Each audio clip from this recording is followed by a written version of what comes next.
Ang matandang lalaki ay inaalagaan ang kanyang munting apo na 9 na taong gulang ng may buong dedikasyon araw-araw hanggang sa dumating ang isang napakasamang sandali. Isang pangyayaring nasaksihan ng kapitbahay na lubos na nagpatindig ng kanyang balahibo at tuluyang nagbago ng lahat. Magpakailanman. Maligayang pagdating, mahal na mga manunood. Naway samahan ninyo ako sa ilang minutong pagninilay habang pinagmamasdan natin ang kwentong ito. Isang kwentong nakaantig at siguradong babago sa pananaw ninyo tungkol sa mga mapanlinlang na anyo.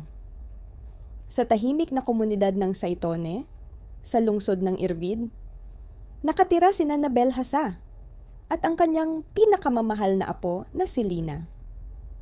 Mula nang tuluyang magkahiwalay ang mga magulang ng bata, ang 9 na taong gulang na si Lina ay nanirahan na ng permanenteng kasama ng kaniyang lolo sa isang simpleng tahanan, ngunit puno ng pagmamahal. Isang napakalamig na hapon ng taglagas, nakaupo si Samira Aduan, gaya ng palagi, sa kanyang komportableng sala, maingat na binuburdahan ang sofa nang may walang katapusang pasensya. Bahagyang nakabukas ang bintana at, tulad ng nakagisnan niyang nakasanayan sa loob ng maraming taon, tumingin siya ng walang anumang pag-aalala papunta sa bahay ni Nabel, na nakatayo mismo sa tapat ng kaniyang tahanan. Ngunit sa pagkakataong ito, nanigas ang buong katawan niya at nanlaki ang kanyang mga mata dahil sa sukdulang takot na hindi pa niya kailanman naranasan sa buong buhay niya. Nakita niya si Lina na nakaupo sa malamig na sahig, nakasandal sa puting pader at hindi gumagalaw, parang isang estatwang yari sa marmol. Ang maliliit nitong mga mata ay labis na dilat dahil sa purong takot at ang mga luha ay marahang dumadaloy sa kanya mismong maputlang pisngi na tila mga aninong gumagapang. Niyakap nito ang sarili habang nakatiklop ang mga tuhod papunta sa dibdib, isang desperadong posisyon ng pagtatanggol na kay sakit tingnan. Samantala, nakatayo si Nabel sa harapan niya parang isang bantang tore. Napakabigat at lubhang nakakatakot ang ekspresyon sa mukha nito, isang ekspresyong hindi pa nakita ni Samira kahit kailan. Sa kanang kamay nito ay may hawak itong isang metal na bagay na kumikislap ng nakakapanindig balahibo sa ilalim ng matitinding sinag ng papalubog na araw. Isang bagay na halatang halata, isang matalim na kutsilyo. Mabilis at malakas na tumibok ang puso ni Samira. Halos maramdaman niyang lalabas na iyon sa kanyang dibdib. Napatalon siya mula sa kanyang upuan at halos matumba habang papalapit sa bintana para masiguradong hindi siya nagkakamali sa kanyang nakikita. Nakatayo si Nabel nang nakatalikod sa bintana. Nakataas ang braso niya na tila handang manakit. Hawak pa rin ang makinang at matalas na bagay na yon. Habang si Lina ay nanginginig ng todo, hindi maikilos ang katawan, nakatitig lang sa kanyang lolo na para bang isa itong halimaw sa gitna ng dilim. Diyos ko! Bulong ni Samira sa tinig na halos hindi makalabas bago niya biglang isinara ang makakapal na kortina gamit ang mga kamay na nanginginig tulad ng dahong tinatangay ng hangin.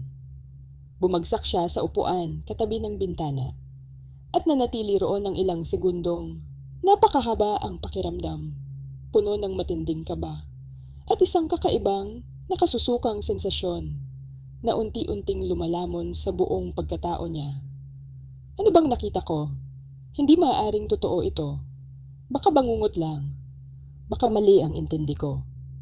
Ngunit hindi naalis sa isip niya ang maputlang mukha ni Lina, isang mukha ng batang alipin ng takot. Hindi iyon mukha ng batang naglalaro o napagalitan ng kaunti. Iyon ay takot na takot. At malinaw, may mabigat na nangyayari sa loob ng bahay na yon. Naiintriga ka ba kung anong madidilim na lihim ang talagang nakatago sa pamilyang ito na tila normal sa paningin? Huwag kalimutang mag-iwan ng komento tungkol sa hula mo sa totoong nangyayari. Makalipas ang ilang araw ng walang tigil at malalim na pag-iisip, at matapos nitong subukang isaayos ang magulo niyang mga nalalaman, napagdesisyonan ni Samira na kumilos kaagad. Maingat at may pagmamahal niyang inihanda ang isang magandang plato ng bagong lutong basbusa, ang paborito ni Lina, at naglakad siyang may determinasyon patungo sa pinto ng bahay ni Nabel. Binuksan ng lalaki ang pinto. Dala ang karaniwan nitong kalmadong tindig at tinig, pero bakas ang bahagyang pagkabigla nang makita siyang naroon. Kiliw na ginang Samira. Matagal-tagal na rin po mula nang huli tayong nag-usap. Ayos lang po ba ang lahat? Tanong nito. Magalang at may lalim pa rin sa boses na kilala na niya sa loob ng maraming taon. Magandang araw po. Ginagalang na Ginoong Nabel. Tugon ni Samira. Pilit pinananatili ang magiliw at natural na ngiti. Nagluto po ako ng ilang matamis para kay Lina. Hindi ko na siya nakitang naglalaro sa labas nitong mga araw. Nasa bahay po ba siya na ngayon? Tumingin si Nabel sa kanya ng ilang segundo. Mga segundong parang napakahaba. Bago ito tumango at marahang kinuha ang kahon. Maraming salamat po sa inyong kabutihan at malasakit. Sa kasamaang palad ay nagkaroon siya ng kaunting sipon at nagpapahinga lang siya rito sa loob nitong mga nagdaang araw.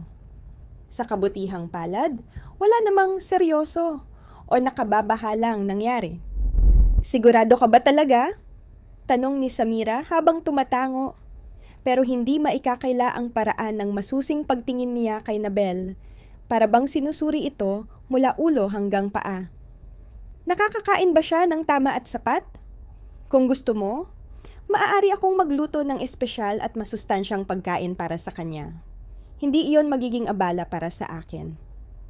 Talagang hindi na kailangan, tugon ni Nabel nang may magiliw na tono, sabay ngiti, bagamat bahagyang pilit. Kumakain siya ng normal, huwag kang mag-alala. Pagkatapos ay bahagya siyang yumuko na parang isang magalang na gentleman noong unang panahon at marahang isinara ang pinto.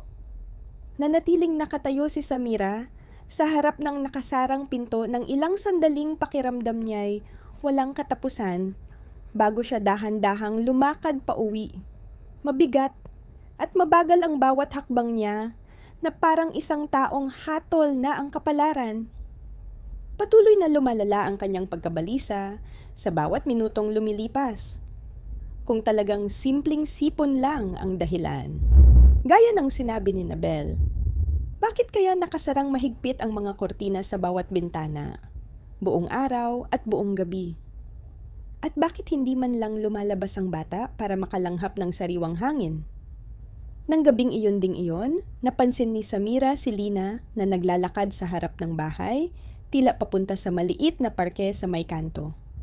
Unang beses niyang makita ang bata sa maraming araw. Dahil sa kaba at pananabik, mabilis siyang lumapit sa bintana at tinawag ito.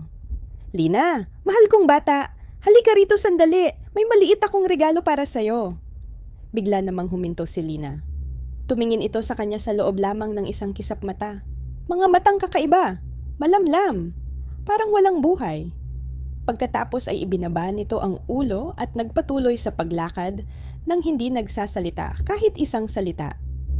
Wala man lang pagsulyap, walang pagkilala, walang kahit anong reaksyon.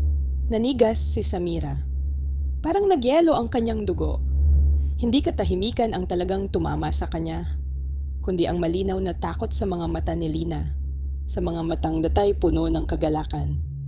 Hindi iyon normal. Hindi iyon pangkaraniwan. Kinagabihan, isinulat niya ng maingat sa kanyang personal na kwaderno. Unang ng Oktubre, 3 araw nang hindi lumalabas si Lina mula sa kanilang bahay.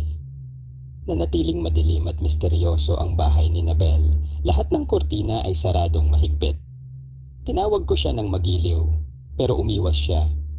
Mukhang talagang takot. Walang buhay ang tingin niya. Nawawala, parang naglalakad sa ulap. Siguradong may kakaiba at nakababahalang nangyayari roon.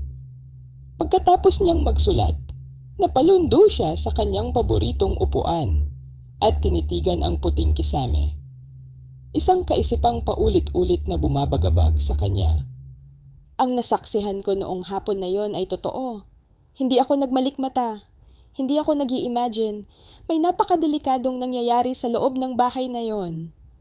Kinabukasan, mas maaga nang gumising si Samira kaysa sa nakasanayan. Suot ang pinakamakapal niyang abong panglamig at may hawak na mainit na tasa ng bagong timplang kape. Umupo siya sa maluwang niyang balkonahe. Ang perpektong lugar para silipin ng direkta ang misteryosong bahay ni Nabel Hassan. Nakasara pa rin ang mga walang konsensya yang kurtina. Walang kahit anong liwanag mula sa loob. Walang kahit anong tunog na magpapatunay na may tao roon. Isa na namang araw ng nakakabiging katahimikan. Uminom si Samira ng mabagal na lagok mula sa kape at mahigpit na itinuon ang tingin sa bahay sa tapat.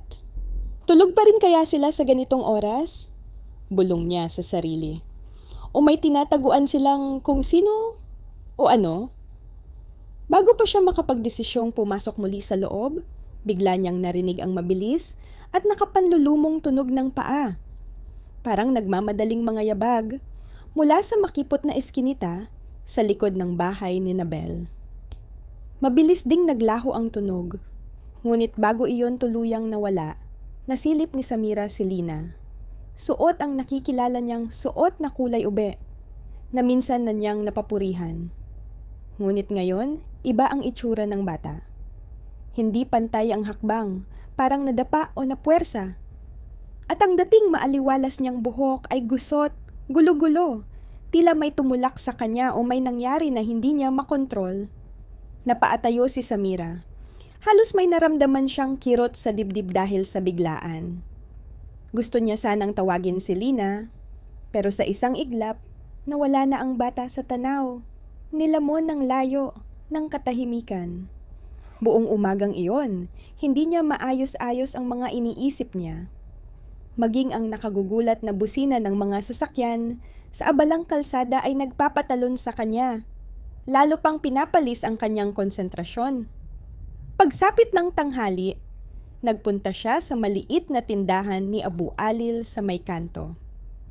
Nagkataon namang nandoon ang matagal na niyang kaibigan, si Fadwa Shami, na matagal nang nagpapatakbo ng tindahan para sa kanilang pamilya. Fadwa, mahal kong kaibigan, nakita mo ba si Lina nitong mga nakaraang araw? Tanong ni Samira. Pilit ikinukubli ang desperasyon sa boses. Umiling si Fadwa, halatang nagtataka rin. Hindi, matagal ko na siyang hindi nakikita. Nakapagtataka nga. Tinanong ko pa si Nabel kung gusto ni Lina ng bagong dating na matatamis, pero sinabi niya ng diretsyo na ayaw na raw ng bata ng kahit anong chichirya o candy. Ang weird, di ba? Noon halos araw-araw siyang humihingi. Dahan-dahang tumango si Samira, malalim ang iniisip. Napansin ko rin. Noong huli ko siyang tinangka kausapin, hindi man lang siya lumapit. Para bang talagang natatakot sa akin. Tiningnan ni Fadwa si Samira na may tunay na pag-aalala at tanong sa mga mata. Ano bang ibig mong sabihin? May napapansin ka bang partikular na nakakaalarma? Sa totoo lang, hindi ako lubos na sigurado, sagot ni Samira, sabay isang malalim at mabigat na buntong hininga. Baka nga masyado lang akong sensitibo o nagiging paranoid, pero sigurado akong hindi ko inimbento o hinalucinate ang mga nakita ko noong gabing iyon. Nagpa siya si Samira na sumubok muli, kahit kinakabahan. Lumabas siya ng bahay na parang maglalakad lang sandali para magpahinga. Ngunit sinadya niyang dumaan sa tapat ng bahay ni Nabel, mabagal at kontrolado ang bawat hakbang. Nakasara pa rin ng mahigpit ang pinto, at ang mga makakapal na kortina ay kasing siguro ng isang pader, walang sinag ng liwanag na tumatagos. Bago siya makatalikod at magsimulang umalis nang may panghihinayang, bahagyang bumukas ang bintana sa ibabang palapag. Napakaliit, halos hindi mapansin, at sobrang maingat. Napahinto si Samira. at hindi na halos huminga. Sa likod ng bahagyang nakabukas na kurtina, may dalawang munting mata na nakakubli pero nagmamasid ng may kaba. Walang duda, si Lina iyon. Tinitigan siya ng bata ng ilang segundo.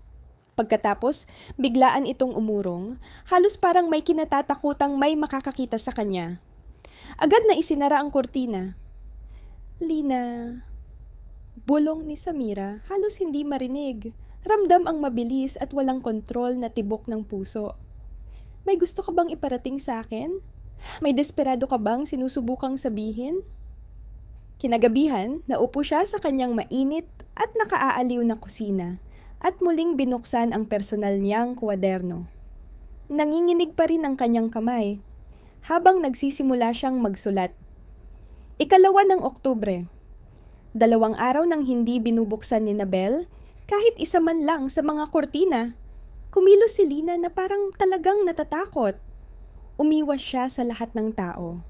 Sa kanyang maliliit na mata, may sigaw ng tulong na hindi niya masabi.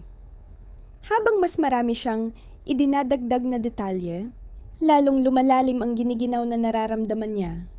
Hindi galing sa lamig, kundi sa kutob. Dahan-dahan niyang inangat ang ulo sa nakakabinging katahimikan at tinitigan ng kisame. Isang nakakatakot at paulit-ulit na tanong ang umuukit sa isip niya. Paano kung si Nabel ay hindi talaga ang mabait na taong pinaniniwalaan nating lahat? Kinagabihan, hindi siya mapakali.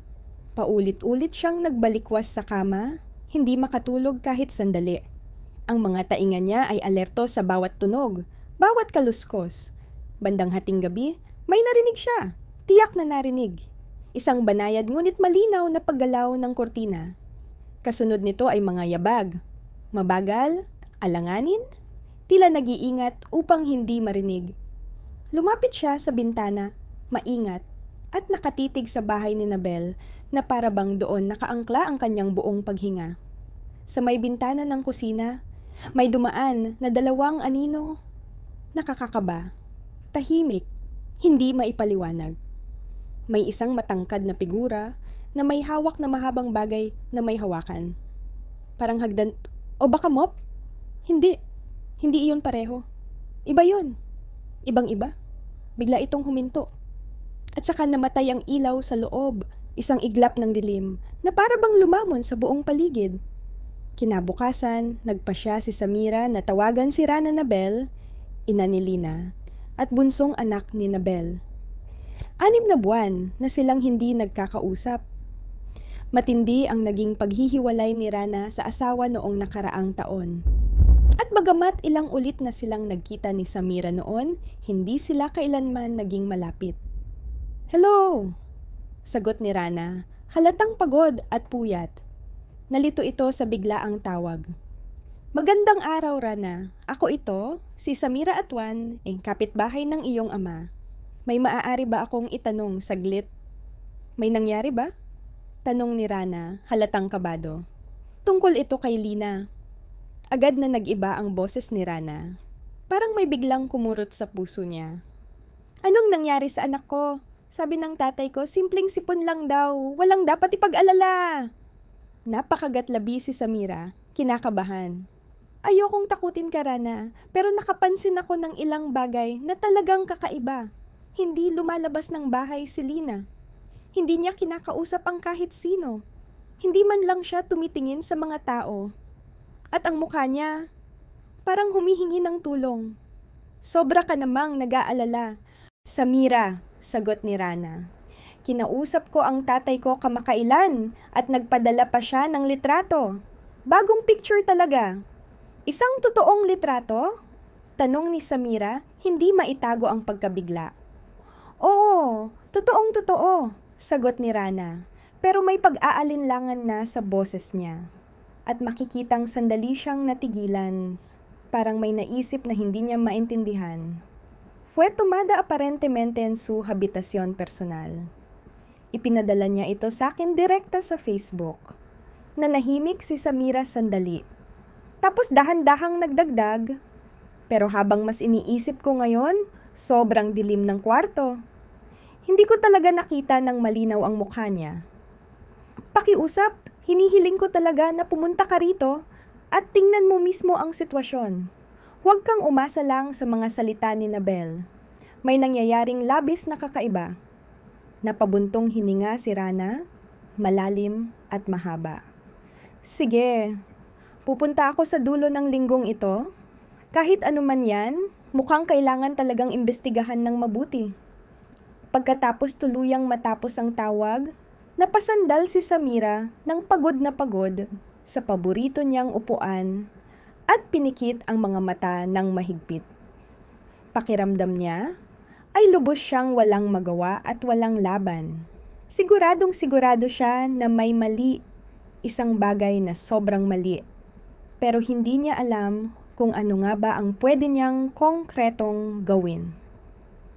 Nang hapon ding iyon, habang maingat niyang dinidiligan ang mga magaganda niyang bulaklak, malinaw niyang narinig ang tunog ng isang motorsiklong huminto mismo sa harap ng bahay niya. Si Omar Fadel ang dumating, pamangkin ni Fad Shami, isang matalinong estudyante sa huling taon ng engineering sa universidad at madalas tumulong ng buong puso kay Samira pagdating sa telepono at computer. Tumawag ka kagabi? Parang nag-aalala ka. May kailangan ka bang tulong ko ngayon? Magalang na tanong ni Omar. Oo, kailangan ko talaga. Pero sa pagkakataong ito, kakaiba at maselan ang sitwiran, sabi ni Samira sa mababang tinig. Pwede mo bang lagyan ng app ang telepono para makapag-record ng video mula sa malayo? Napataas ang kilay ni Omar sa malinaw na pagkagulat. Ano ang gusto nating i-record? Napabuntong hininga ng malalim si Samira. May mga kakaibang nangyayari sa bahay ni Nabel at walang naniniwala sa akin. Kailangan kong ilagay ang telepono ng palihim sa isang paso sa tapat ng bintana ng ground floor. Gusto ko lang i-record ang lahat ng nangyayari. Tahimik si Omar ng ilang segundo habang iniisip.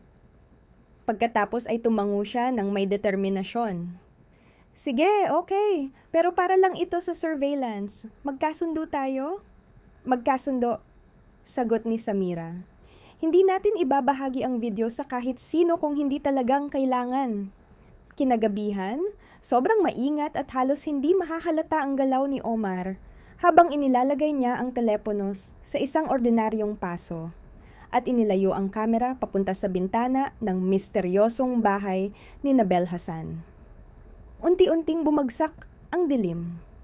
Umupo si Samira, mag-isa sa kanyang kwarto. Hindi inaalis ang mata sa telepono. Pinapanood ang live feed. Ayaw pa ring bumukas ng mga makakapal na kurtina. Sa umpisa, walang kahit anong lumitaw. Eksaktong 10:00 ng gabi, bahagyang gumalaw ang kurtina. Sumindi ang napakahinang ilaw sa loob at lumitaw ang isang maliit na anino. Si Lina yon, walang duda. Nakaupo ang bata sa malamig na sahig. Nakayakap ng mahigpit sa kanyang mga tuhod. Hawak ang sarili niyang katawan na para bang kailangan niyang protektahan ang sarili. Maputlang maputla ang mukha. Hindi siya tumingin sa kamera. Hindi nagsalita. Pero ang buong katawan niya ay nanginginig, parang tunay na takot sa kung anuman ang papalapit na hindi niya kayang pigilan. Wala ni anino ni Nabel. Pagkatapos ng eksaktong 1 minuto, namatay ang ilaw at muling binalot ng kadiliman ang loob.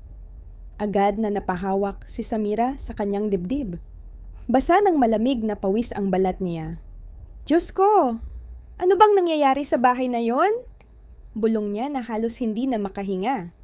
Hindi siya nakatulog kahit 1 segundo nung gabing tila walang katapusan. Kinabukasan, paulit-ulit niyang pinanood ang video, halos hindi tumitigil. Bawat eksena ay parang pumuputol sa puso niya. Gusot ang maganda at dating maayos na buhok ni Lina. Hawak niya pa rin ang mga tuhod niya habang nanginginig ng di makontrol. Hindi man siya umiiyak ng malakas, bawat galaw niya ay parang tahimik na sigaw ng desperasyon at matinding takot. Hindi na ako mananahimik, bulong ni Samira na nanginginig ang mga kamay habang pinapanood ang video. Agad niyang tinawagan si Rana. May video ako na kailangan mong makita. Kailangan mong pumunta ngayon. Huwag mo nang hintayin ang weekend. Ang boses ni Rana ay halatang nag-aalangan. Senyora Samira, alam ko naman na sobrang nag-aalala ka. Pero ang mag-record ng isang tao nang wala siyang malinaw na pahintulot ay... Gagawin ko lang ito para mailigtas ang buhay ng anak mo. Naputol ni Samira ang salita ni Rana. Desperadong desperado. Halos mabasag ang boses niya sa tindi ng takot. Ikinukulong si Lina sa loob, laban sa kalooban niya. Walang nakakakita sa kanya. Walang nakaalam kung ano na ang lagay niya. Kung hindi ka naniniwala sa akin, pakiusap, paniwalaan mo na lang ang itsura ng mga mata niya. Tahimik si Rana ng ilang segundo. Pagkatapos nagsalita siya, mas malambot ang tono. Sige, sasakay ako sa unang bus bukas ng hapon. Pero pakiusap, huwag kang gagawa ng kahit anong padalos-dalos. Pagkababa niya ng tawag, tiningnan ni Samira ang oras. Maaga pa. Kinuha niya ulit ang telepono at direktang tumawag sa estasyon ng pulis ng Saone. Paano po namin kayo matutulungan? Magandang araw po, opisyal. Ako si Samira Atwan. Gusto kong i-report ang isang sobrang kahina-hinalang pangyayari sa bahay, numero 14 sa street. Bahay iyon ni Nabel Hassan. Ano pong klaseng kaso, ma'am? Huminga ng malalim si Samira. Pinaghihinalaan ko na may matinding kapabayaan at posibleng pagmamaltrato sa isang bata. Ang apo niyang si Lina Nabel, 9 na taong gulang, hindi nakikita ng kahit sino sa loob ng maraming araw. Laging sarado ang mga kurtina at may mga sigaw akong naririnig sa gabi. May ebidensya po ba kayo? Opo. May video recording ako mula sa strategic na pwesto, direkta sa bintana. Tahimik ang kabilang linya sandali. Pakisend po agad ang video. Kapag nakita namin kailangan, magpapadala kami ng team. Tumango si Samira at agad ipinadala ang video. Pagkatapos, bumagsak siya sa malalim at mahaba niyang katahimikan. Nang hapon ding iyon, dumating ang isang pulis na lalaki at isang babaeng pulis sa bahay ni Nabel Hassan. Pinapanood sila ni Samira mula sa kabila ng kalsada. Halos tumatalon ang puso niya sa dibdib. Binuksan ni Nabel ang pinto, kalmado, tila walang bakas ng kaba, kahit patirik ang araw. Inimbitahan niya ang mga pulis papasok, magalang, may banayad na nangiti. Makaraan ng mga 20 minuto, lumabas ang mga pulis. Mabilis na tumakbo si Samira palapit. Mga opisyal, ano pong nangyari? Nakita niyo ba si Lina? Hinalughog niyo ba ang lahat? Ngumiti ng bahagya ang babaeng pulis. Nakausap namin si Mr. Nabel. Sabi niya, may sakit si Lina at nagpapahinga lang. Wala kaming nakita na kakaiba. Napakunot ng malalim ang noo ni Samira. Paano yung mga sigaw kagabi at yung mga paikot-ikot na ilaw at yung video? Siningil namin ng mabuti ang video, sabi ng lalaking pulis, kalmado at parang sinusubukang ibaba ang tensyon. Pero hanggat walang malinaw na ebidensya na lampas sa duda o reklamo mula sa legal guardian, hindi kami pwedeng gumawa ng dagdag na hakbang. Nanganga si Samira, hindi makapaniwala. So, mas pinaniniwalaan niyo ang isang lalaking nag-aalaga ng bata sa loob ng madilim na bahay? Nang siya lang? Naiintindihan namin ang pag-aalala mo, sagot ng babaeng pulis. Pero sa ngayon, wala kaming nakikitang lumalabag sa batas. Pagkatapos ay gumalang silang umalis. Naiwan si Samira na parang napako sa kinatatayuan. Nakabalandra ang kulay kahel na liwanag ng dapit hapon sa langit. Pero para sa kanya, malamig at madilim ang lahat. Sa huli, matapos ang ilang linggo ng investigasyon, lumabas ang katotohanan. Pinoprotektahan pala talaga ni Nabel ang apo niya mula sa isang mandaragit na nagngangalang Hatim Quraishi, isang taong matagal nang naninirahan sa baryo at palihim na sinusundan si Lina. Naglagay si Nabel ng mga security camera at nagbibigay ng banayad na pampakalma kay Lina dahil sa matinding bangungot na dulot ng trauma. Nang tuluyang maaresto si Hatim at matagpuan sa kanyang computer ang mga ebidensyang nagnanakaw siya ng larawan at nanghaharas ng maraming bata sa lugar, doon lang tunay na naunawaan ng lahat na bayani pala si Nabel. Ginagawa ang lahat para protektahan ang apo sa paraang alam niya. Ang kwentong ito ay paalala kung gaano kadaling magkamali ng paghuhusga. Kung gaano kalakas ang tahimik na pagmamahal ng mga lolo't lola, at kung paano minsan ang mga mabubuting tao ay napagkakamalan pa kapag ang gusto lang nila ay protektahan ang mga mahal nila. Tinuturuan din tayo nito na pakinggan ang mga bata at seryosohin ang mga takot nila. Dahil madalas, nakikita nila ang panganib na hindi napapansin ng matatanda.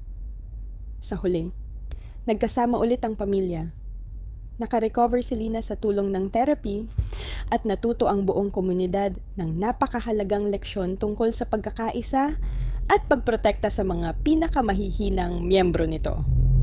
Kung nag-iwan sa inyo ng marka ang kwentong ito, huwag kalimutang mag-subscribe sa channel para sa iba pang mga kwento na pumupukaw sa puso at nagpapaalala ng kabutihan at pagkakaunawaan. Malaking tulong sa amin ang inyong suporta at komento. Hanggang sa susunod. Gabi-gabi naman, si Omar Castillo ay nagtataka kung bakit ang anak niyang 14 na taong gulang ay umuuwi na parang ubos ang lakas. Ang desisyon niyang maglagay ng nakatagong kamera sa kwarto nito ang nagbukas ng pinakamadilim na katotohanang hindi niya kailanman inakalang maiuugnay sa buhay nila. Ibahagi mo ang iyong opinyon tungkol sa kwentong ito sa comments at sabihin mo rin kung saang lungsod ka nanonood. Sa mga likes at pag-share na ibinibigay mo, talagang natutulungan mo kaming magpatuloy. Sana'y maging maganda at sulit ang karanasan mo habang pinapakinggan ang kwentong ito. Noong taon na yon, sa isa sa mga malamig na gabi ng Disyembre sa Ciudad de Mexico, sa ikatlong palapag ng isang luma at halos sira-sirang gusali, hindi mapakali si Omar Castillo. Isang 45 anyos na tekniko sa refrigeration. Habang humihiga sa manipis, nakama niyang maingay sa bawat galaw niya. Bigla siyang napabalikwas nang marinig ang isang mahina at tuyong ubo mula sa kwarto katabi ng kanya. Tinawag niya si Ana ng marahan, pero walang tumugon. Si Ana Castillo, ang kanyang 14 na taong gulang na anak, dati inaabot pa ng ilang minuto sa pag-aayos ng mahabang maitim nitong buhok bago pumasok sa eskwela. Pero ngayon, palagi na lang gusot ang buhok niya. Ang mga matang dati bilog at kumikislap, tulad ng sa yumaong ina nitong si Esperanza, ay palaging mapurol at pagod. Nang buksan ni Omar ang pinto at pumasok, nakita niyang nakatalikod si Ana at nakayakap sa sarili, nakadikit sa pader. Sa ilalim ng mahina at dilaw na ilaw mula sa pasilyo, maputla ang kulay ng balat niya. Halos may bahid abong tono. "Anak, okay ka lang ba?" Tanong niya ng marahan Habang umuupo sa gilid ng kama, tumango lang si Ana nang hindi lumilingon. "Ayos lang po ako, Papa. Napagod lang sa pag-aaral." "Anong pag-aaral ang sinasabi mo na halos bumagsak ka na sa mga grado mo? Tiningnan ko na ang card mo," sabi ni Omar na halatang may halong pagkabahala at paninisi. Hindi gumalaw si Ana. "Mag-aaral pa po ako." Napabuntong hininga si Omar. Ramdam niyang may mali sa anak niya nitong nakaraang linggo. Minsan, nagigising ito sa gitna ng gabi na umiiyak o sumisigaw, tapos biglang hinahawakan ng ulo na para bang sinusubukang kumalma. Minsan naman halos isang kagat lang ang kinakain nito at sinasabing busog na. Maputla ang balat, tuyo ang labi. Pero ang pinakamasakit para kay Omar ay ang lungkot at pagod na palaging makikita sa mga mata ni Ana. Simula nang mamatay ang asawang si Esperanza sa isang aksidente noong 2020, siya na ang naging ina at ama para kay Ana. Natuto siyang magtirintas ng buhok ng anak, magluto ng paborito nitong pasta, at mag-abot ng botones ng uniforme tuwing umaga. Akala niya ay kaya niya, pero ngayon pakiramdam niya ay parang unti-unting nabibitawan ang lahat. Kinabukasan, nakipagkita si Omar sa kaklase niya noong nasa technical school pa sila, si Sebastian Torres, sa isang maliit at kilalang kafe sa Colonia Roma. "Pumayat ka, Omar," sabi ni Sebastian habang inaabot ang tasa ng tsaa. "Hindi ako makatulog kakaisip kay Ana," sagot ni Omar habang tinatakpan ang muka. Parang naging ibang tao na siya.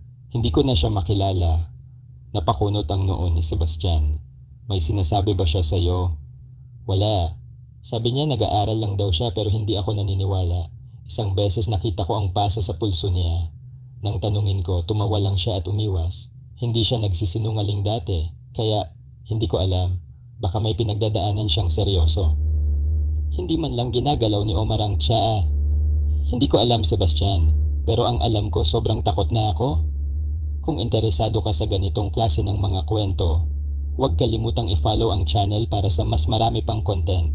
Malaking bagay ang suporta mo para sa amin." Tahimik si Sebastian sandali bago siya yumuko ng bahagya at bumulong. "Kung talagang nag-aalala ka, maglagay ka ng camera. Kilala ko yung Carlos Morales. Nag-i-install siya ng CCTV sa mga opisina. Isang camera sa pasilyo at isa sa kwarto. Sapat na yon. Basta ayusin mo lang ang pagkakalagay." "Gusto mo bang tiktikan ko ang anak ko?" tanong ni Omar. "Hindi naman paniniktik yon. Proteksyon yon. Alam mo namang iba na ang panahon ngayon."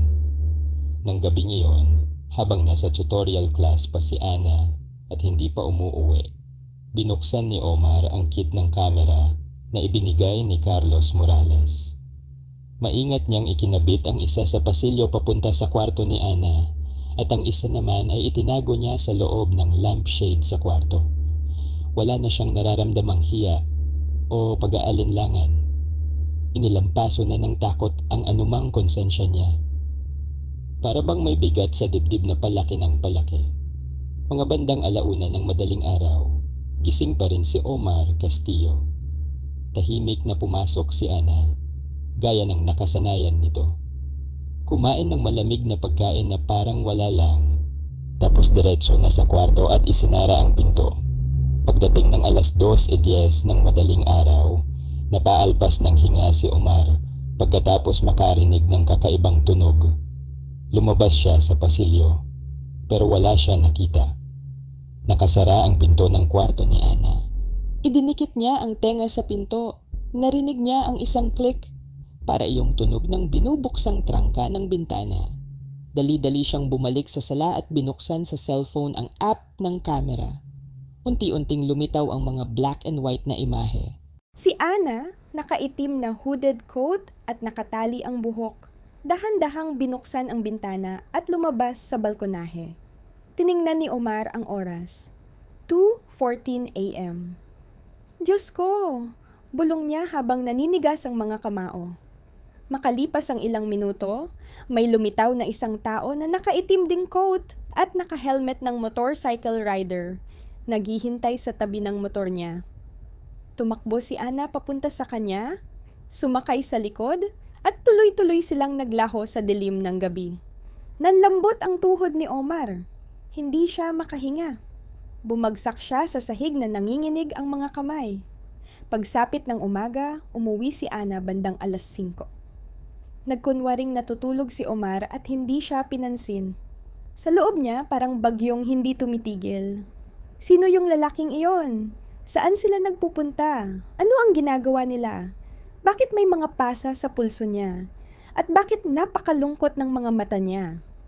Muling pinanood ni Omar ang mga footage. Sa nakaraang 30 araw, 22 beses nang naulit ang eksenang iyon. Kinahaponan, naupo si Omar sa tapat ni Ana habang kumakain sila. "Saan ka pumunta kagabi? Alas 2:44. Napasinghap si Ana at mabilis na tumingin sa kanya. "Ha? Ano pong sinasabi niyo, Papa?"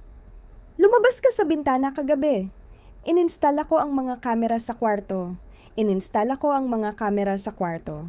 Nabitiwan ni Ana ang tinidor mula sa kamay niya. Namutla ang mukha niya na parang niebe. Minamanmanan mo ako? Oo, dahil natatakot ako para sa'yo. Nawala ko na ang mama mo, si Esperanza. Ayokong mawala ka rin. Naluha si Ana, pero walang lumabas na salita mula sa bibig niya. Tinakpan niya ang muka at umiling ng paulit-ulit. Ang kapitbahay nilang nasa ibabang palapag, si Roberto Herrera, isang retiradong guwardiya de seguridad, ay minsang nagsabi kay Omar ng diretsyo.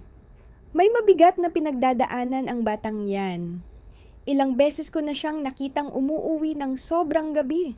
Mapula ang mga mata niya at parang hindi pantay ang lakad. Nanahimik si Omar. Napabuntong hininga si Roberto bago nagsalita ulit. Huwag mo siyang sobrang idiin. Kita sa kilos niya, may sugat sa puso niya. Nang gabing yon, nakahiga si Omar, pero hawak-hawak pa rin ang telepono. Malinaw ang mga mata niya, at parang may bagyong hindi tumitigil sa dibdib niya. May bahagi ng sarili niya na gustong pasukin ang kwarto ni Ana at pilitin itong magsabi ng totoo. Pero may isa pang tinig sa loob niya na nagsasabing, kapag mali ang naging approach niya, baka tuluyan pa nitong isara ang loob sa kanya. 2 araw ang lumipas. Nasa eskwela si Ana at si Omar naman ay nakaupo sa sala, nakatitig sa screen ng laptop. Isa-isa niyang pinanood ang mga kuha ng kamera. Nanginginig ang mga kamay niya. Timestamp, 2:48. Si Ana. Maingat niyang binuksan ang bintana, suot ang itim na coat at lumabas. May isang lalaking nakamask ang nakatayo sa tabi ng motorsiklo. Sumakay si Ana sa likod. Yumakap siya dito. Tapos tuloy-tuloy silang naglaho sa dilim ng lungsod. Nagmumura si Omar sa inis habang pinipigilan ang sarili. Sino ba tong... Nag-fast forward siya sa video. 4:57 ng umaga. Bumalik ang motorsiklo. Bumaba si Ana na tila nahihilo. Halos hindi pantay ang mga hakbang niya. Sumandal siya sa pader para lang tumayo ng maayos. Sa kaliwang pulso niya may malalim na pasa. Binuksan niya ang pinto ng balkonahe. Pumasok at halos gumapang papunta sa kama. Nanigas si Omar. Yung nakita niya parang tumusok sa dibdib niya. Hindi maaari. 14 lang siya. Binuksan niya ang folder ng recordings mula noong nakaraang buwan. Halos gabi-gabi. Mula 2:31 de la mañana hanggang pasado 4:00, inuulit ni Ana ang parehong pattern at nangyari na yon ng eksaktong 22 beses. Hindi na kinaya ni Omar. Bigla siyang tumayo at malakas na sinuntok ang mesa. Kinuha ang telepono at tinawagan si Sebastian. Kailangan ko ulit ang tulong mo. Kailangan kong malaman kung sino yung lalaking yon. Kailangan ko ng lahat ng impormasyon. Sandali, Omar. Kumalma ka. Ano bang nangyayari? Ano na naman to? Lihim na lumalabas ang anak ko. May sumusundo sa kanya. At pag uwi niya, puro pasa ang katawan niya. May mga video ako. Kailangan kong malaman ang totoo, Sebastian. Hindi ako mapapalagay hanggat hindi ko nalalaman. Sige. Makinig ka. May kilala ako. Si Gabriel Morales. Dati siyang pulis, ngayon pribadong investigador. Ipapasa ko ang number niya. Pero Omar, huwag kang basta-basta magpadalos-dalos. Delikado to. Hinding-hindi ako mananatiling walang ginagawa habang may nananakit sa anak ko. Nang gabing iyon, pag uwi ni Ana, sinubukan ni Omar na gawing normal ang tono niya. Kumain ka na ba? Nakakain po ako ng sandwich sa school. Ihahatid kita bukas papunta sa eskwela. Umiling si Ana. Hindi na po kailangan, may kasama akong kaibigan. Anong kaibigan? Nag-atubili siya bago sumagot. Si Patricia. Kaklase ko sa math. Tumango si Omar pero hindi inalis ang tingin sa anak niya. Kinagabihan, pinanood niya ang isa pang video. Nakaupo si Ana sa kama, binuksan ang cellphone at may pinakikinggang voice message gamit ang earphones. Hindi marinig ni Omar ang sinasabi roon, pero bigla na lang niyang nakita si Ana na ibinaon ang mukha sa unan at tahimik na umiyak. Pinagmamasdan ni Omar ang screen habang pinipisil ang labi niya ng sobrang higpit kaya nagdugo. Kinabukasan, nakipagkita si Omar sa pribadong investigador na si Gabriel Morales sa isang kafe sa Avenida Insurgentes. Mga nasa 50 anyos si Gabriel, payat, malamig ang mga mata at matalim tumingin. "Sinabi mong may video ka. Ipakita mo." Binuksan ni Omar ang laptop. Tahimik na pinanood ni Gabriel ang video. Ang paglabas ni Ana ng palihim, pagsakay sa motorsiklo, at ang pagbabalik nito na may mga markang halatang hindi mula sa simpleng aksidente. Pagkalipas ng 5 minuto, tumango si Gabriel. Sapat na to para magdulot ng pangamba. Kung may kuha ka ng area sa ilalim ng balkonahe, pwede kong simulang itrace ang ruta ng motorsiklo. Kompleto ang kuha ko. Ang kailangan ko lang ay pangalan, muka, at kung saan sila nagpupunta. Bigyan mo ako ng 1 linggo. Sandaling tumingin si Gabriel ng diretsyo sa kanya. "Pero Omar, kung mas malala ang katotohanang haharapin mo, handa ka ba?" Pinisil ni Omar ang mga kamao. "Nawala ko na ang asawa kong si Esperanza. Hindi ko hahayaang mawala rin ang anak ko." Makaraan ng 3 araw, tumawag si Gabriel. Halatang mabigat ang tono niya. "Libre ka ba mamaya? Sasamahan mo ako. 3 gabi ko na silang sinusundan, pero kailangan mong maging handa." Nang gabing iyon, parehong nakatakip ang mga mukha nila ni Omar ng masks at caps. Sinundan nila ang itim na motorsiklo na may plaka ng Ciudad de Mexico. Huminto ito sa harap ng isang maliit na kainan na may pulang karatula. Restaurante Rosa Roja. Paborito itong puntahan ng ilang kalalakihan na medyo may edad.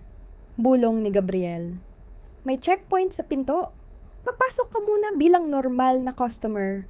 Susunod ako pagkaraan." Kinabahan si Omar pero pumasok din sa pulang pintong kahoy. Mahina ang ilaw sa loob, dilaw at malamlam. Naamoy niya ang halong usok at alak. Isang kalbong lalaki, nasa 40 anyos marahil, ang tumingin sa kanya ng diretsyo. "May appointment ka?" "Pinadala ko ni Mario. Sabi niya maganda raw ang ambiance dito." Tinitigan muna siya ng lalaki sandali. Pagkatapos tumango ito. "Umupo ka doon." Dahan-dahang pumasok si Omar. Sa loob, bumungad agad ang ingay ng malakas na musika na halos pumuputok sa tenga. Mga batang babae na nakasuot ng maiikling damit at makapal na make-up ang paikot-ikot sa pagitan ng mga mesa, nag-aabot ng alak habang pilit na nakangiti. At bigla niya itong nakita. Nakasandal si Ana habang may hawak na bote, naglalagay ng inumin para sa isang lalaking nasa gitna ng edad, namumula ang muka dahil sa kalasingan. Ang boses at tingin ng lalaki ay nagbigay ng lamig sa dugo ni Omar. "Halika! Ganda! Ngumiti ka naman! Sino bang nagturo sa iyo maging ganyan kaseryoso?" Bahagyang umatras si Ana, halatang nababalisa. Humalakhak ang lalaki at marahas na hinila ang braso ng bata. Napaigtad si Ana at nabitawan ang bote, tumama sa sahig at nabasag. Umalingaw-ngaw ang tunog at sandaling natahimik ang buong lugar. Mula sa likuran, lumabas ang isang kalbong lalaking mataba, nakaputing kamisa, at galit na lumapit kay Ana. "Anong pinagagawa mo?" Sigaw nito. Yumuko si Ana, nanginginig ang boses. "Pasensya na po, Senyor Eduardo?" Isang babae ang dumaan sa tabi ni Omar Castillo at pabulong nitong sinabi, "Yan ang may-ari. Kapag napaaway mo yan, hindi ka na makakalabas ng buhay." Eduardo Ramos. Nahuli ni Eduardo ang tingin ni Omar at mabigat ang mga hakbang nitong lumapit, humarang sa pagitan niya at ni Ana. Pinagmasdan siya nito. Nakakunot ang noo. "Bago ka rito, parang pamilyar ang mukha mo." Pinilit panatilihin ni Omar ang kalma. "Tinitingin-tingin lang. Mukhang masigla ang lugar ninyo. Kahit naghahanap ka lang, bantayan mo ang direksyon ng mga mata mo. Hindi ito lugar para sa kahit sino, lalo na sa mga pakialamero." Sagot ni Eduardo bago ito tumalikod na may halong paglibak. Agad, hinila ng isa pang babae si Ana papunta sa likod. Ngunit bago siya tuluyang mawala, nagtagpo ang tingin nila ni Omar. May takot doon, pagkabigla, at isang sakit na tumatagos. Napayuko si Omar. Mahigpit ang pagkakapaloob ng kanyang mga kamao hanggang sa bumaon ang sariling mga kuko sa balat. Lumapit si Gabriel Morales mula sa isang sulok na parabang o-order lang ng beer. Ngunit pabulong niya sinabi, "Lumabas ka na. Ayaw nating matandaan niya ang mukha mo." Sa labas, sumandal si Omar sa pader ng restaurant Rosa Roja. Maputlang maputla ang mukha. Humithit si Gabriel ng malalim mula sa kanyang sigarilyo bago nagsalita. "Ngayon, naiintindihan mo na, 'di ba? Hindi to kagustuhan ng bata. Pero kapag nagsampa tayo ng kaso, sasabihin nilang pumayag siya. Sa mga batas ngayon, kung walang malinaw na pamimilit, kahit batang kasing edad niya, 14, walang proteksyon." Pumikit si Omar, halos bulong ang sinabi. Kailangan kong iligtas ang anak ko. Kahit ano pa ang mangyari. 2 araw ang lumipas. Hindi pumasok si Omar sa duty niya sa Hospital General de la Esperanza. Sinabi niyang may sakit siya, pero ang totoo, hindi siya nakatulog noong gabi. Paulit-ulit umiikot sa isip niya ang mga eksena, ang takot sa mga mata ni Ana, ang pasa sa pulso nito, ang pagbabanta ni Eduardo Ramos, at ang mapait na katotohanan na ang anak niya ay nag-aabot ng alak sa matatandang lalaki sa isang tagong bar. Nasa maliit niyang kusina siya nang muli niyang pinanood ang video. Sa bawat ulit, parang lalong nababasag ang puso niya. Hindi karapat-dapat si Ana sa ganito. 2:45 ng madaling araw, sinuot niya ang lumang jacket, nag-cap, nag-mask at ikinabit sa kanyang kamisa ang maliit na kamerang bigay ni Gabriel. Kumuha siya ng maliit na kutsilyo, not para gamitin, kundi para maalala ang pangako niyang wala ng atrasan. Binuksan niya ang telepono at minonitor ang live feed. Nakita niyang naghahanda si Ana para muling lumabas ng kwarto. 2:41 ng umaga, tahimik niyang binuksan ang bintana at dahan-dahang lumabas. Nagkubli si Omar sa sulok ng hagdan sa loob ng gusali. Mabilis ang tibok ng puso. Dumating ulit ang parehong lalaking nakamask sa parehong motorsiklo at muli nitong isinakay si Ana. Siya na naman, mariing bulong ni Omar. Sinundan niya ito gamit ang night bus habang si Gabriel ay nakaantabay sa telepono. Tulad ng inaasahan, dumiretso ang motorsiklo sa makikitid na eskinita sa downtown kung saan nagkalat ang mga illegal na bar. 2:12 ng tanghali, nakatayo na si Omar sa harap ng restaurant Rosa Roja. Mahina ang pagkurap ng pulang neon na karatula. "Isang beses pa, kailangan ko lang siyang makita kahit minsan pa," bulong niya sa sarili. Pagpasok niya, agad siyang sinalubong ng malakas na tugtog, parang martilyong tumama sa ulo. Nakakasakal ang amoy, usok ng sigarilyo at murang alak na pumupuno sa buong lugar. Mahina ang ilaw at ang iilang mesa na okupado ay halos nakalubog sa dilim. Mga batang babae ang nakasuot ng maiikling pulang palda at puting blusa. Naglilibot sila sa paligid na parang malulungkot na kaluluwa, nag-aabot ng inumin habang may pilit ng ngiti. Nandoon si Ana Castillo, nakatayo sa tabi ng ilang bote ng alak. Wala siyang kahit anong makeup at ang mga mata niya ay tila walang buhay, parang iniwan na siya ng mundo. May lalaking nasa 50 taong gulang ang nakaupo sa tabi, may hawak na baso at nakangiting may binubulong. "Halika na, ganda. Huwag ka nang ganyan kasi mangot. Ngumiti ka, bibigyan kita ng 500 piso. Kinuha ni Ana ang bote at umiwas ng tingin habang nagsasalin ng inumin. Bigla, inilagay ng lalaki ang kamay niya sa baywang ng bata. Bahagya siyang nanginig. "Mukhang bago ka rito. Ang mga baguhan, mas masarap yan," sabi ng lalaki. May mahinang tunog na nagmula sa baso. Mariing pinisil ni Omar Castillo ang mga kamao. Nag-aapoy ang mga mata niya sa galit. Sa sandaling iyon, lumapit sa kanya ang isang dalagitang kulot ang buhok, bahagyang mamula-mula ang kulay, parang mga 16 na taong gulang. "First time mo rito?" tanong nito. "Ako si Sofia Vargas." "Oo, unang beses," sagot ni Omar. "Gusto mo bang may umupo sa'yo? Pwede kitang dalhin sa private room." Nagngalit ang mga ngipin ni Omar. "Yung batang babae dun sa kanto, ano pangalan niya?" Tumingin si Sofia tapos umiling. "Huwag kang lalapit sa kanya. Kagabi, Ikinulong siya ni Eduardo sa likod hanggang umaga dahil tumanggi siya sa isang customer. Ano? Lumapit pa si Sofia at bumulong. Ana ang pangalan niya. Maliit pero matigas ang ulo, pero kapag tinakot ng husto, sumusuko rin gaya ng iba. May mga nakatagong kamera ang manager. Kinukuhanan niya ng video ang mga babae habang nagsisilbi, tapos ginagamit niyang panakot. Lahat kami, nadaanan yan. Parang gumuho ang lupa sa ilalim ni Omar.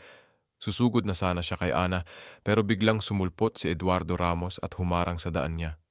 Nakangisi ito ng hindi maganda. Masama yang sobrang interes mo sa batang yon. Hindi, parang pamilyar lang ang mukha niya. Walang pamilyar dito, may patakaran kami. Walang tanong, walang tingin, walang hawak, maliban kung nagbabayad ka. Napalunok si Omar at umatras. Pinipigil niya ang sarili ng ubod ng hirap. Kailangan niya ng ebidensya. 2:43, may pumasok na lalaking nasa 50 taong gulang.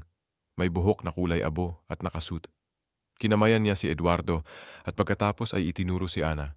Lumapit si Ana na may pilit at tipid ng ngiti. Nilagyan niya ng inumin ang baso. May ibinulong sa kanya ang lalaki at bigla siyang namutla. Nag-aatras na sana siya pero hinawakan ng lalaki ang pulso niya at lumapit pa. Nagbayad na ako. Kapag ayaw mo, tatawagin ko si Eduardo. Nanginig si Ana. Please, huwag. Nagsiserve lang po ako ng inumin. Hindi ikaw ang gumagawa ng rules dito. Hinila niya si Ana at pinaupo sa tabi niya. Dahan-dahang gumapang ang kamay niya papunta sa hita ng bata. Tumayo si Omar bigla at kinuha ang maliit na kamerang nakapit sa kanyang kamisa. Halos hindi siya makalakad ng diretso. Lumabas siya ng bar na parang nauubusan ng hangin. Sa labas, napansin siya ng isang waiter na nasa mga 30 taong gulang. Kuya, kailangan mo ba ng tubig? Huminga ng malalim si Omar. Pwede ba kitang tanungin? May opisyal bang lisensya ang lugar na to? Humalakhak ang lalaki nang may pangungutya.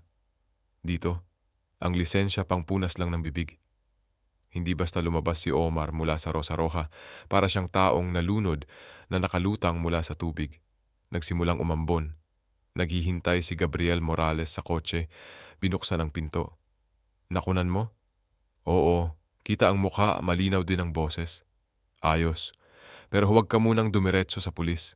Kapag may koneksyon si Eduardo, mawawala lang ang ebidensya. Tahimik si Omar. Kinagat niya ang ngipin hanggang sa dumugo ang gilagid. Kailangan kong iligtas ang anak ko, kahit kapalit pa ang buhay ko. Kinabukasan, nakaupo si Ana sa mesa ng agahan na tahimik lang. Wala siyang imik. Sinubukan ni Omar magsalita na parang normal lang. Mahimbing ba tulog mo? Medyo? Sabi niya habang nakatitig sa mangkok ng sopas. Mamayang gabi may overtime ako. Nag-i-install kami ng air conditioning para sa bagong kumpanya. Uuwi akong late. Tumango si Ana. Okay po. Habang paakyat siya sa kwarto, narinig ni Omar ang tunog ng seradura. Paglingon niya, naroon si Sebastian Torres sa pasilyo. Halatang tensyonado ang mukha. Makinig ka, Omar. Hindi na lang to sarili mong laban. Kailangan natin ng media. Isang mapagkakatiwalaang journalist. Hindi gagalaw ang pulis ng walang public pressure. Walang pakialam ang maraming tao sa mga batang inaabuso. May kilala ka ba?